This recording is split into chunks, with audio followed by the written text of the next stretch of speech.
Creme de la Creme ASMR. Saint George and the Dragon. Written by Geraldine Mikarian. Illustrated by Nikki Palin.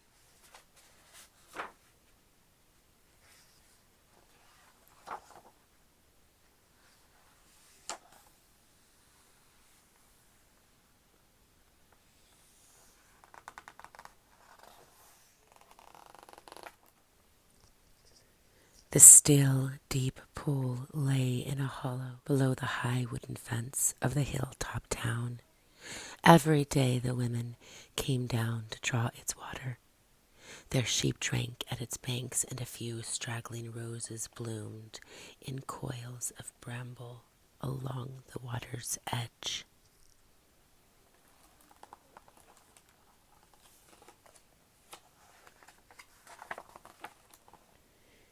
Then one morning, the women walking down to the water dropped their empty buckets, ran back, and closed the city gates, sobbing with fright.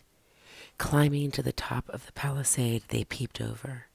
A dragon, born in the deepest crevices of the bottomless pool, had dragged itself out onto the bank and lay coiled around it, a wreath of sinew and claw. Its red mouth gaped as it panted in the hot sun. Its ragged breath bulged through rolled green lips. And awake or asleep, its lidless eyes stared, and its claws stretched and withdrew in the waterside mud. Its foul breath hung in a green haze. Its father was evil, and its mother darkness. Its name was wickedness.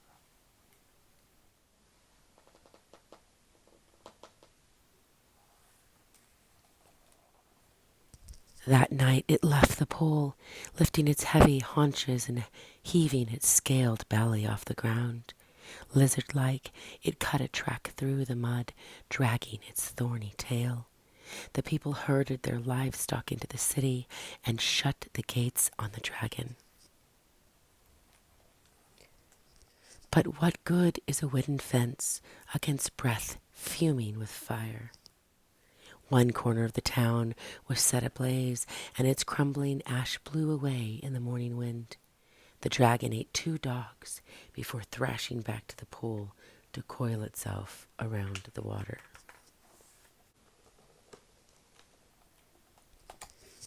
The next day, the people opened the gates just wide enough to push 2 sheep out onto the plain. The animals stood bleeding, then trotted down toward the water in the hollow.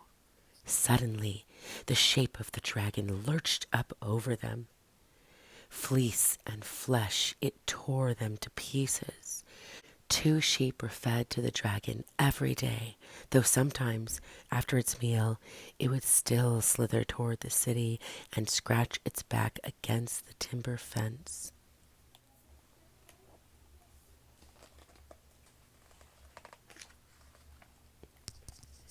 From the high window of the palace, Princess Sabra watched with a pale face and asked, "What will happen when there are no more sheep?" Before the last sheep was gone, the people began to draw lots in the most terrible of lotteries. The name of every man, woman, and child was entered, and one name drawn out each day. One person to be turned out of the city, side by side with a sheep, as food for the dragon.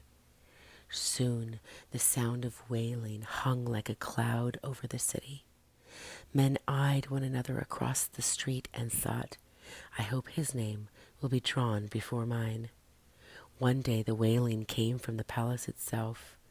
The Princess Sabra's name had been drawn in the lottery.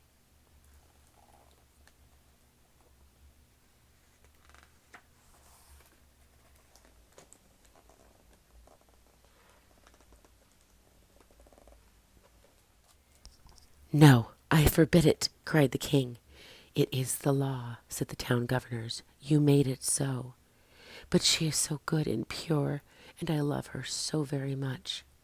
"We loved our daughters," said the old women, "but still they were fed to the dragon when their turn came. But she's so small and fragile, a poor morsel for a hungry dragon."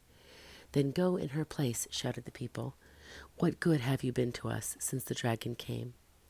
And when he saw rebellion in their faces, the king gave up his daughter. "Don't let me see her again, or I may change my mind." Not far away, a horseman was riding up a steep hill when his horse stopped and began to paw the ground, blowing sharply through its nostrils. The rider himself was aware of a charred, acrid smell in the air. From the top of the hill he looked down on devastation.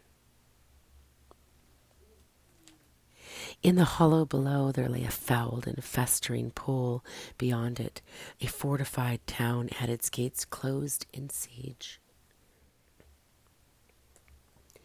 Turning its head idly in his direction, a dragon, its flightless wings half spread, paused in its slinking, lizard-like scuttle and let out a roar. The flash of sunlight on a bridle and the white of the horse itself had caught the dragon's eyes. At the same moment, a speck of white and gold flickered to its left. A golden-haired maiden, dressed in a lightly blowing smock, was being tied to the stake where the beast looked daily for its dinner. The girl cast one imploring look toward the town, but the windows of her father's palace were empty. Her head fell forward in despair. The dragon threw out a contemptuous roar at the rider and turned to devour its white morsel of meat.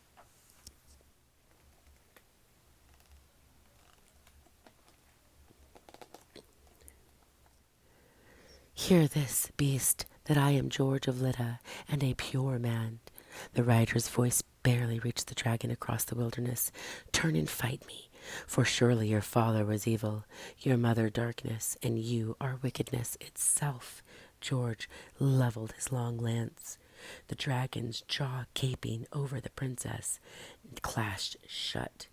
It snaked on its haunches, and its wings beat the air. A column of fuming fire belched from its nostrils, but the soldier, galloping toward it across the plain, raised a shield over his own and his horse's head, and the fire was turned aside. The brightness of sun on shield and helmet seemed to madden the rampaging beast. George's noble white horse carried him into the very shadow of the dragon. Its green paw reached out to snatch him from his saddle. The lance slapped the dragon's shoulder, but the scales were tough like leather, rough like stone. Horse and dragon cannoned together. The mare's foamy sweat splattered the dragon's green flank. A moment later, the massive tail lashed around, but the horse stood back on its haunches and sprang across its thorns. George's lance struck the beast's snout and shattered like an icicle.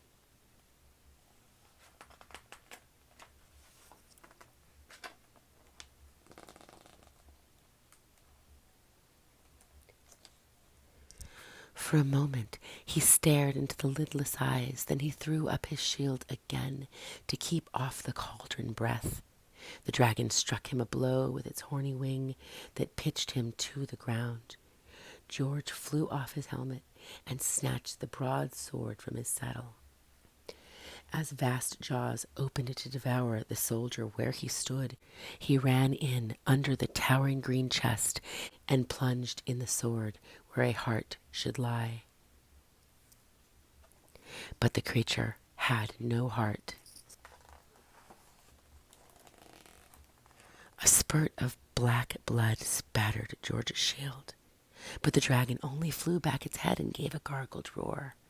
Its claws tore the young man's cloak into 7 ragged strips. Once more, George drove in the sword, drove it into the gaping red jaw. It was torn from his grasp as the beast thrashed its head from side to side. For a moment, the lumbering body threatened to capsize and crush George. As he put both hands on the dragon's flank to push it away, smoke rose from the palms of his gloves. With the groaning of slowness of a falling tree, the creature crashed down onto its side.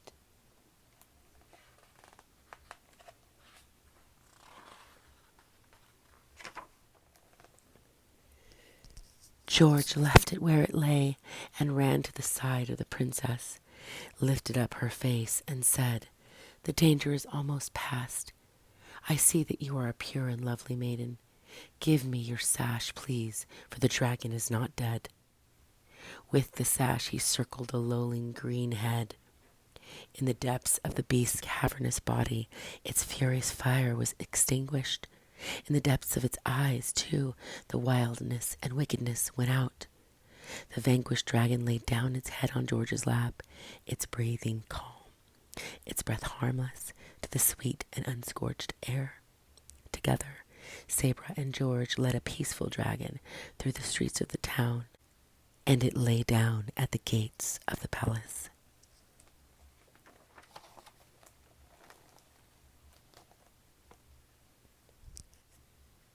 "Stranger," said the delighted king, "where you are from I do not know, but end your journey here with my palace for your home and my daughter for your wife." "I cannot," said George, though he looked at the princess with longing in his eyes. "I have other dragons to vanquish."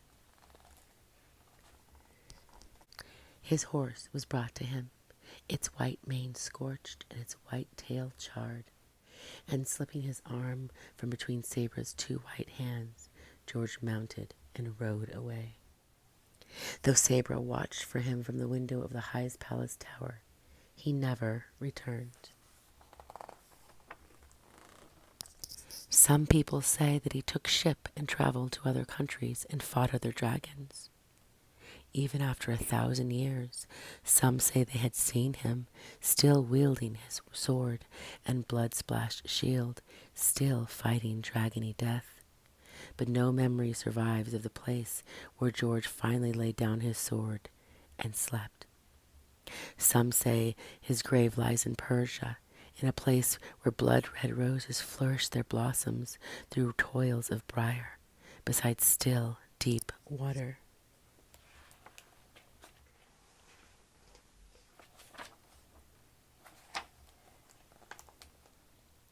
English soldiers, returning from a brutal and bloody war, swore they had seen George, his white banner crossed with blood, and that his encouragement had saved them.